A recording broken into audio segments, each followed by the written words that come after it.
ইনশাল্লাহ অতি শীঘ্র আপনাদের সামনে সামনাসামনি সরাসরি দেখা দেখা হবে। প্রিয় ভাই বোনেরা, আমাদের সামনে চ্যালেঞ্জ আছে। আজ বহু মানুষ বিভিন্ন সমস্যার কারণে বিচারালয়ে যেতে হয়।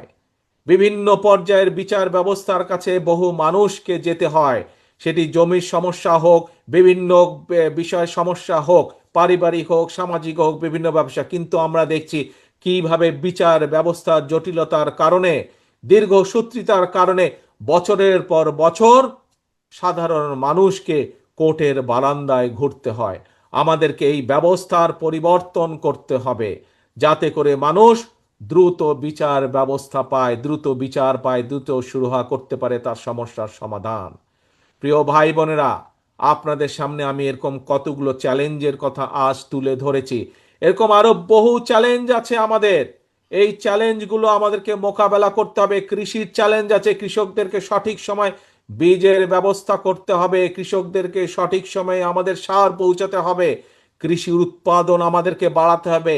আবার একই সাথে খেয়াল রাখতে হবে মানুষ যাতে স্বল্প মূল্যে কৃষি পণ্য পায়, কিন্তু একই সাথে আবার কৃষকও যাতে তার উৎপাদিত দ্রব্যের সঠিক মূল্য পায়। সিল্কোর সিল্ক অ্যান্ড শাইন, যাতে আছে আর্গান অয়েল ও ওট প্রোটিনের গুডনেস, যা আপনার চুলকে রাখে হেলদি অ্যান্ড শাইনিং।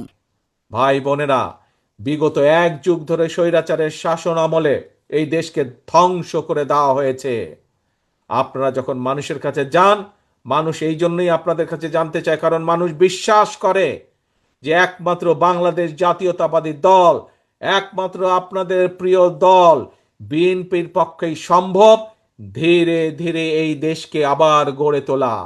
এখানে অনেক মুরব্বী উপস্থিত আছেন, বহু মুরব্বী এখানে উপস্থিত আছেন। মুরব্বীদের নিশ্চয়ই খেয়াল আছে, আমরা দেখছিলাম স্বাধীনতার পরে যারা দেশ শাসনে এসছিল, ক্ষমতায় এসছিল, আমরা দেখেছি ৭৪ সালে কিভাবে দুর্ভিক্ষে ছেয়ে গেছিল, ৭৫ সালে কিভাবে দুর্ভিক্ষে ছেয়ে গেছিল। কিন্তু পরবর্তীতে আমরা দেখেছি শহীদ জিয়ার আমলে কিভাবে আবার খাদ্য উৎপাদন বৃদ্ধি করার মাধ্যমে দুর্ভিক্ষকে দূর করে আমরা বিদেশে খাদ্য রফতানি করেছিলাম। প্রিয় ভাই বোনেরা, বাংলাদেশ একটি সম্ভাবনাময় দেশ, শুধু প্রয়োজন সঠিকভাবে পরিচালনা করা। আসুন, এই কাজ বিএনপি করে দেখিয়েছে অতীতে।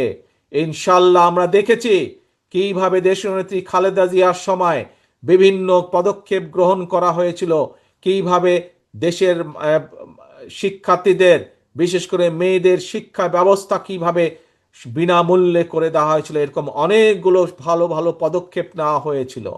ভাই বোনেরা, আসুন, আজ দেশের মানুষ আপনাদের দিকে, আজকে দেশের মানুষ তাকিয়ে আছে।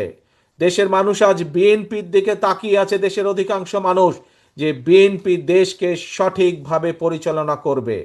কিন্তু এই যে চ্যালেঞ্জগুলো আছে, যেই চ্যালেঞ্জগুলোর কথা আপনাদের সামনে আমি তুলে ধরলাম, এই চ্যালেঞ্জগুলো যদি মোকাবেলা করতে হয়, তাহলে সবচেয়ে প্রথম কাজ হচ্ছে আমাদেরকে ঐক্যবদ্ধ হতে হবে।